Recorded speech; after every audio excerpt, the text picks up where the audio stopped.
Welcome back to Progressive E. This is our review of the EBMX X9000 controller.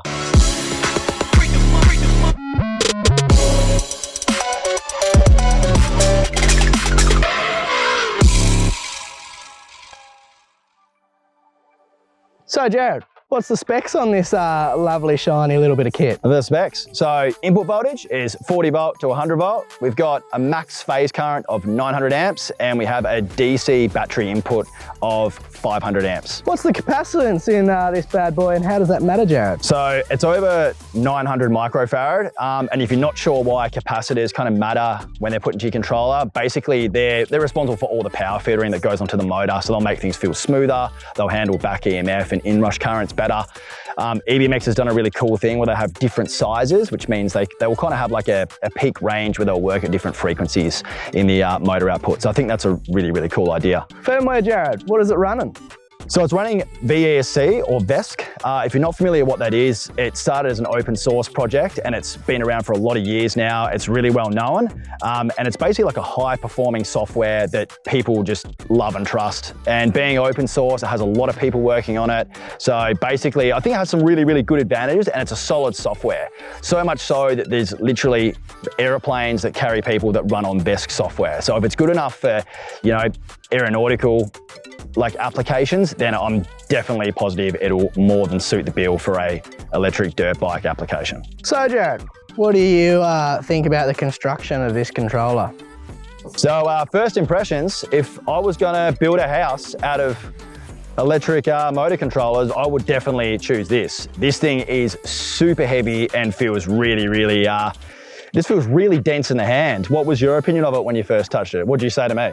Oh, well, it's got a bit more heft to it, especially if you hold another controller in your hand and you hold this thing, it's got a bit more heft to it. But yeah, if you held them both in your hand, you'd go, yeah, this one's more quality. It does. It feels super high quality in the hand and it's definitely not what I expected. Seeing the photos, it just doesn't do it justice. When you hold it in your hand, you kind of go, okay, why does this thing weigh so much more than the competitors?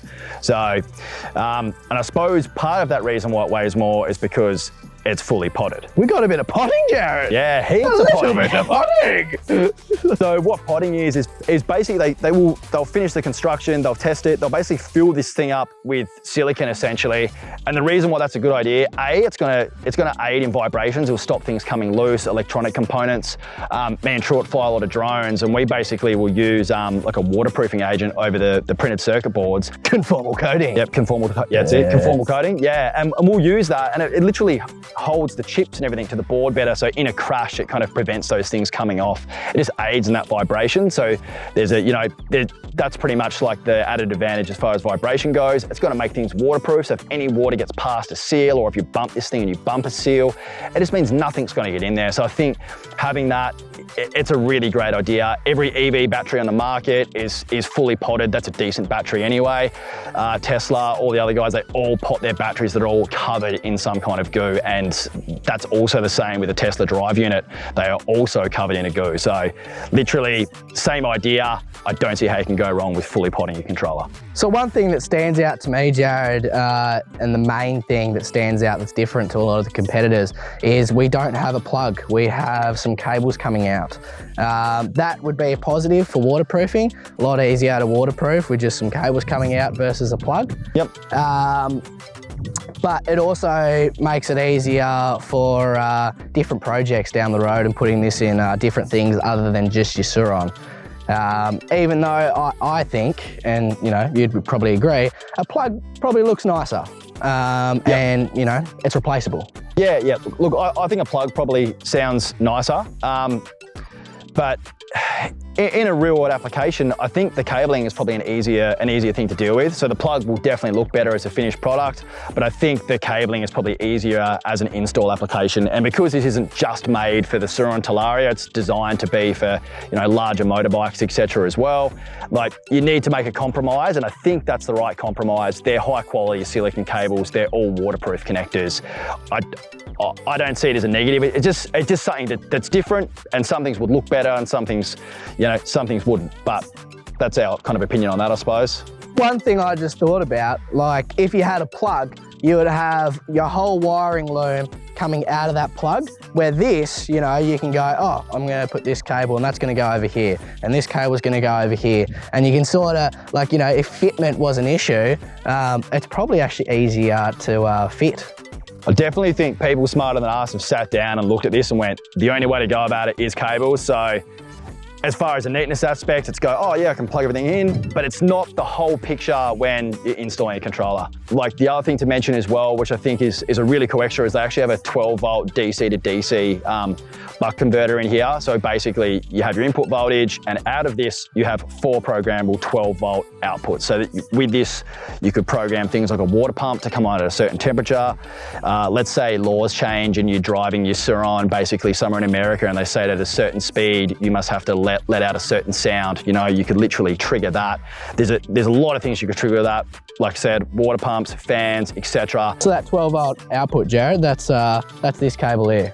Yeah, so that's basically a programmable output. There's 4 of them. So essentially what this controller has is a 12 volt DC to DC converter that comes, I think it's 5 amp per input.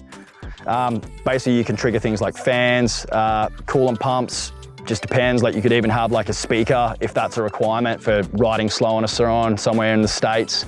So you can play your doof, Jared. You can play whatever you want, really. Yeah. Something that me and Truett were pretty impressed about straight off the bat is the terminals for the phase wires and for the DC connection. They literally have Loctite on them from the factory. They have washers, they have spring washers as well. It looks like it's ready to go, and it's for a solid high power application. And they're a hex bolt, which is, I'm not gonna complain about. Yeah. Yeah. Yep. What about the heatsink, Truett? How do you feel about that? Yeah, I mean, it's a heatsink and it looks good enough. You know, it's it's got this X and the Z here. This is actually a polished mirror finish. Yeah, it's fair to say that this is a review model, so this baby blue, the final model won't be this color. No, it's basically going to be the kind of the standard dark blue anodized is what the final finish is. It looks really good. It's just obviously a little bit lighter in color, but this is a pre-production model and that's what we're reviewing today. So just thought we'd note that. So if you see our review versus the controller on the box, this could be a little bit lighter in color. I think it definitely looks on par with competitors' controllers that we've seen on the market. Yeah, definitely. Has a plastic back as well. There's probably nothing really to say about that. That's an injection molded, says EBMX. Looks a lot better in person than it did on the original photos that we first saw. In general, the construction looks really good. Like, I don't really have any negatives about it, just some things that I'd prefer, but I wouldn't say they're negatives or positives. They're kind of just my neutral feeling on them. So what else you get in the box? Truett, do you want to just quickly grab them for us? Here we go, mate. Oh, thanks, man. That's it. There you go. So you get a little thumb regen throttle. This can be switched to an actual throttle. So if you damage your current throttle while you're riding, or if you're a hunter and you want to switch your throttle to your left hand, you can definitely switch that in the EBMX app. So that's nice. This feels fine quality. Once we ride it more, we'll kind of report back on that. You get your standard loom for your Talaria or your Suron. This is a Suron loom. These are pre-production, just to note. So this cable length is actually a longer length in the final version. And then you get basically your connection, which connects to the EBMX version of the Egg Rider. And there's actually 2 here for brake sensors. They don't work with the standard Suron brake sensors, but they do work with Magura aftermarket brake sensors. Most people won't use them, so they'll cut that off. The other one basically will connect to your Bluetooth module and your regen throttle. This regen throttle, Jared, I was just looking at that. I haven't looked at this yet. This is actually quite well made for what it is. It feels fine, doesn't it? Yeah, it's a quality little bit of kit, that. Nice little haptic feedback in there. Well, not haptic feedback, but there's a nice little bit of spring tension in there. Makes it feel quite nice. I like that. Probably feels better than a stock Suron throttle. Yeah. So with all that in mind, like, me and Truett just really think EBMX has had a lot of ideas. They've totally thrown the kitchen sink at this one. So we're going to throw this on the bike and do a ride review. Let's do it.